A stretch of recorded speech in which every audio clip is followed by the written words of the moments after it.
നമസ്കാരം. മോദി സർക്കാർ മൂന്നാം ഭരണത്തിലേക്ക് കടക്കുമ്പോൾ അടുത്ത വികസന പദ്ധതികൾക്ക് രാജ്യത്തിന്റെ കുതിച്ചുചാട്ടത്തിനുള്ള തയ്യാറെടുപ്പുകൾ അണിയറയിൽ ഒരുങ്ങുകയാണ്. ഒരു നിശ്ചിത മേഖല മാത്രം ലക്ഷ്യം വെച്ചല്ല, സർവ്വ മേഖലകളിലും ഇതിന്റെ പ്രതിഫലനം എടുത്തു കാണിക്കുന്നുണ്ട്. ലോക്സഭാ തിരഞ്ഞെടുപ്പിന് ശേഷം മൂന്നാം മോദി സർക്കാർ അധികാരത്തിൽ എത്തുമ്പോൾ നടപ്പിലാക്കുന്നതിനായി 100 ദിവസത്തെ കർമ്മ പദ്ധതികൾ തയ്യാറാക്കിയത് മുമ്പേ നമുക്ക് അറിയാമല്ലോ. അതിനൊപ്പം തന്നെ നമ്മുടെ ഇന്ത്യൻ റെയിൽവേയും അതിൽ ചേരുകയാണ്.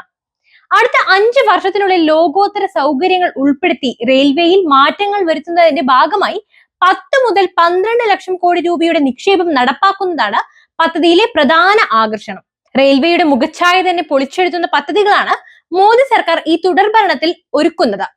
24 മണിക്കൂറിനുള്ളിലുള്ള ടിക്കറ്റ് റീഫണ്ട് സ്കീം, റെയിൽവേ സൗകര്യങ്ങൾ അറിയിക്കുന്ന സമ്പൂർണ്ണ ആപ്പ്, സ്ലീപ്പർ വന്ദേ ഭാരത് ട്രെയിനുകൾ എന്നിവ ഉൾപ്പെടെ യാത്രക്കാരെ ആകർഷിക്കുന്ന വിവിധ നടപടികളാണ് റെയിൽവേ ഇക്കുറി ശ്രദ്ധ കേന്ദ്രീകരിച്ചിരിക്കുന്നത്.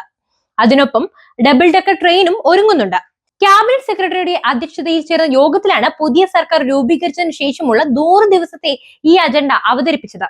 മറ്റ് പ്രത്യേകതകൾ ഇനി പറയാം.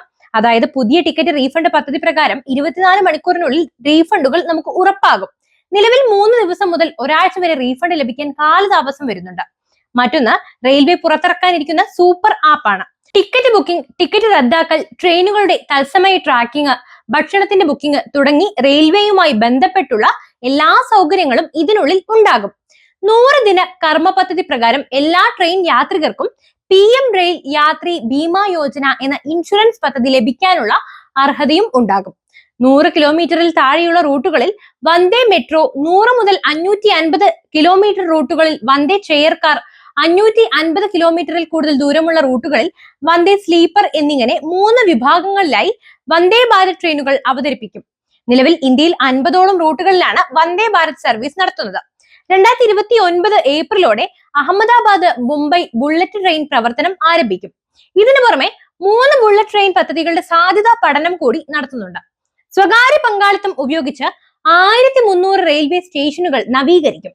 വിമാനത്താവളങ്ങളിൽ ഉള്ളതിന് സമാനമായി ഷോപ്പിംഗ് മാളുകൾ, വെയിറ്റിംഗ് ലോഞ്ചുകൾ എന്നിവ നവീകരിക്കുന്ന റെയിൽവേ സ്റ്റേഷനുകളിൽ ഉൾപ്പെടുത്തും. അപ്പോൾ മോദിയുടെ ഗ്യാരണ്ടിയിൽ മൂന്നാം ഭരണത്തിൽ വരുന്ന മാജിക്കുകൾ കാണാൻ നമുക്ക് ഒരുമിച്ച് കാത്തിരിക്കാം. രാജ്യത്തിന്റെ കുതിച്ചുചാട്ടത്തിന് നമുക്ക് കൈകോർത്ത് നിൽക്കാം.